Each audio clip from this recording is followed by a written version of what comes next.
英語聞き流しリスニング、英語テキストと MP3 ダウンロード、その他の物語はホームページからお聞きいただけます。88thpp.com 88thpp.com Chapter 12. The author's veracity. His design in publishing this work. His censure of those travelers who swerve from the truth. The author clears himself from any sinister ends in writing. An objection answered. The method of planting colonies. His native country commended. The right of the crown to those countries described by the author is justified. The difficulty of conquering them. The author takes his last leave of the reader, proposes his manner of living for the future, gives good advice, and concludes. Thus, gentle reader, I have given thee a faithful history of my travels for 16 years and above 7 months, wherein I have not been so studious of ornament as of truth. I could, perhaps, like others, have astonished thee with strange improbable tales, but I rather chose to relate plain matter of fact, in the simplest manner and style, because my principal design was to inform, and not to amuse thee. It is easy for us who travel into remote countries, which are seldom visited by Englishmen or other Europeans, to form descriptions of wonderful animals both at sea and land. Whereas a traveler's chief aim should be to make men wiser and better, and to improve their minds by the bad, as well as good, example of what they deliver concerning foreign places. I could heartily wish a law was enacted, that every traveler, before he were permitted to publish his voyages, should be obliged to make oath before the Lord High Chancellor, that all he intended to print was absolutely true to the best of his knowledge, for then the world would no longer be deceived, as it usually is, while some writers, to make their works pass the better upon the public, impose the grossest falsities on the unwary reader. I have perused several books of travels with great delight in my younger days, but having since gone over most parts of the globe, and been able to contradict many fabulous accounts from my own observation, it has given me a great disgust against this part of reading, and some indignation to see the credulity of mankind so impudently abused.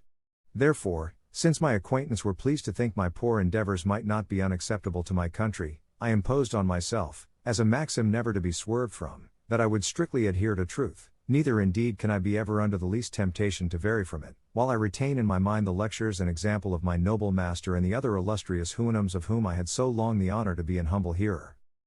Greater than nec si miserum fortuna synonyme. Greater than finxit, venum etiam, mendacem improba fingit. I know very well, how little reputation is to be got by writings which require neither genius nor learning, nor indeed any other talent, except a good memory, or an exact journal. I know likewise, that writers of travels, like dictionary makers, are sunk into oblivion by the weight and bulk of those who come last, and therefore lie uppermost. And it is highly probable, that such travelers, who shall hereafter visit the countries described in this work of mine, may, by detecting my errors, if there be any, and adding many new discoveries of their own, justle me out of vogue, and stand in my place, making the world forget that ever I was an author.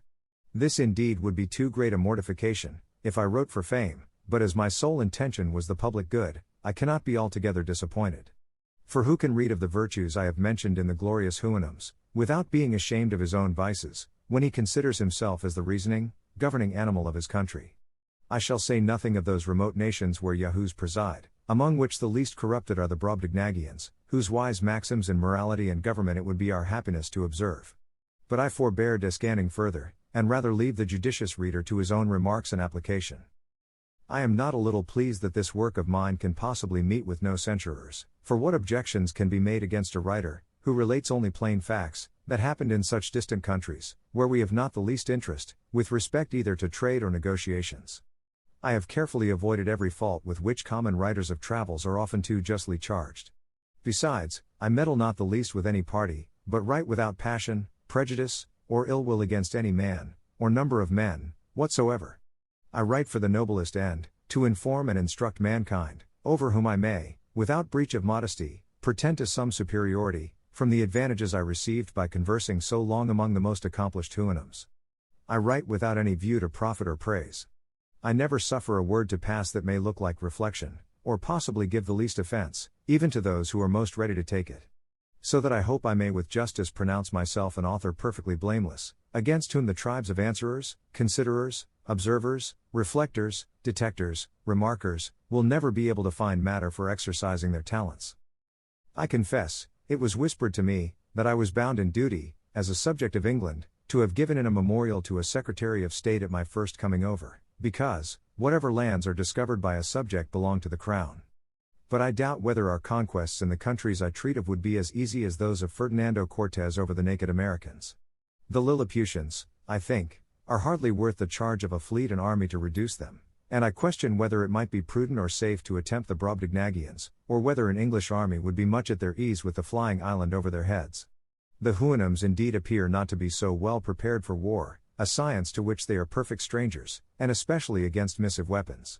However, supposing myself to be a minister of state, I could never give my advice for invading them.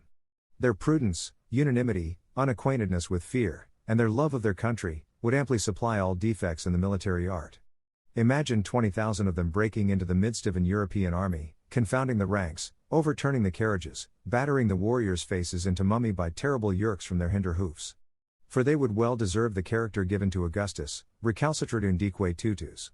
But, instead of proposals for conquering that magnanimous nation, I rather wish they were in a capacity, or disposition, to send a sufficient number of their inhabitants for civilizing Europe, by teaching us the first principles of honor, justice, truth, temperance, public spirit, fortitude, chastity, friendship, benevolence, and fidelity.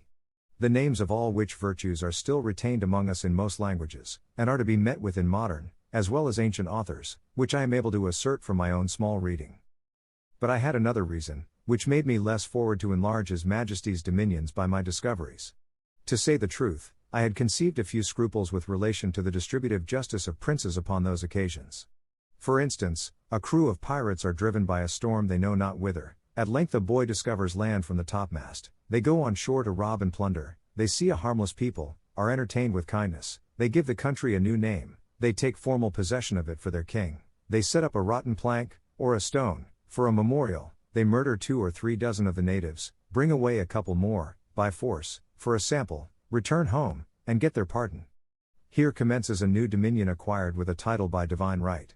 Ships are sent with the first opportunity, the natives driven out or destroyed, their princes tortured to discover their gold, a free license given to all acts of inhumanity and lust, the earth reeking with the blood of its inhabitants, and this execrable crew of butchers, employed in so pious an expedition, is a modern colony, sent to convert and civilize an idolatrous and barbarous people. But this description, I confess, does by no means affect the British nation, who may be an example to the whole world for their wisdom, care, and justice in planting colonies, their liberal endowments for the advancement of religion and learning, their choice of devout and able pastors to propagate Christianity, their caution in stocking their provinces with people of sober lives and conversations from this the mother kingdom, their strict regard to the distribution of justice, in supplying the civil administration through all their colonies with officers of the greatest abilities, utter strangers to corruption, and, to crown all, by sending the most vigilant and virtuous governors, who have no other views than the happiness of the people over whom they preside, and the honor of the king their master. But as those countries which I have described do not appear to have any desire of being conquered and enslaved, murdered or driven out by colonies, nor abound either in gold, silver, sugar, or tobacco, I did humbly conceive, they were by no means proper objects of our zeal, our valor, or our interest. However, if those whom it more concerns think fit to be of another opinion, I am ready to depose, when I shall be lawfully called, that no European did ever visit those countries before me. I mean, if the inhabitants ought to be believed, unless a dispute may arise concerning the 2 Yahoos, said to have been seen many years ago upon a mountain in Houyhnhnmland, from whence the opinion is, that the race of those brutes hath descended, and these, for anything I know, may have been English, which indeed I was apt to suspect from the lineaments of their posterity's countenances, although very much defaced. But, how far that will go to make out a title, I leave to the learned in colony law. But, as to the formality of taking possession in my sovereign's name, it never came once into my thoughts, and if it had, yet, as my affairs then stood, I should perhaps, in point of prudence and self-preservation, have put it off to a better opportunity. Having thus answered the only objection that can ever be raised against me as a traveler, I here take a final leave of all my courteous readers, and return to enjoy my own speculations in my little garden at Redriff, to apply those excellent lessons of virtue which I learned among the Houyhnhnms, to instruct the Yahoos of my own family, as far as I shall find them docile animals, to behold my figure often in a glass, and thus, if possible, habituate myself by time to tolerate the sight of a human creature, to lament the brutality to Houyhnhnms in my own country, but always treat their persons with respect, for the sake of my noble master, his family, his friends, and the whole Houyhnhnm race, whom these of ours have the honor to resemble in all their lineaments, however their intellectuals came to degenerate. I began last week to permit my wife to sit at dinner with me, at the farthest end of a long table, and to answer, but with the utmost brevity, the few questions I asked her. Yet, the smell of a Yahoo continuing very offensive, I always keep my nose well stopped with rue, lavender, or tobacco leaves. And, although it be hard for a man late in life to remove old habits, I am not altogether out of hopes, in some time, to suffer a neighbor Yahoo in my company, without the apprehensions I am yet under of his teeth or his claws. My reconcilement to the Yahoo kind in general might not be so difficult, if they would be content with those vices and follies only which nature has entitled them to. I am not in the least provoked at the sight of a lawyer, a pickpocket, a colonel, a fool, a lord, a gamester, a politician, a whoremonger, a physician, an evidence, a suborner, an attorney, a traitor, or the like. This is all according to the due course of things, but when I behold a lump of deformity and diseases, both in body and mind, smitten with pride, it immediately breaks all the measures of my patience, neither shall I be ever able to comprehend how such an animal, and such a vice, could tally together. The wise and virtuous Houyhnhnms, who abound in all excellences that can adorn a rational creature, have no name for this vice in their language, which has no terms to express anything that is evil, except those whereby they describe the detestable qualities of their Yahoos, among which they were not able to distinguish this of pride, for want of thoroughly understanding human nature, as it shows itself in other countries where that animal presides. But I, who had more experience, could plainly observe some rudiments of it among the wild Yahoos. But the Houyhnhnms, who live under the government of reason, are no more proud of the good qualities they possess, than I should be for not wanting a leg or an arm, which no man in his wits would boast of, although he must be miserable without them. I dwell the longer upon this subject from the desire I have to make the society of an English Yahoo by any means not insupportable, and therefore I here entreat those who have any tincture of this absurd vice, that they will not presume to come in my sight. 英語聞き流しリスニング、英語テキストと MP3 ダウンロード、その他の物語は、ホームページからお聞きいただけます。88thpp.com 88thpp.com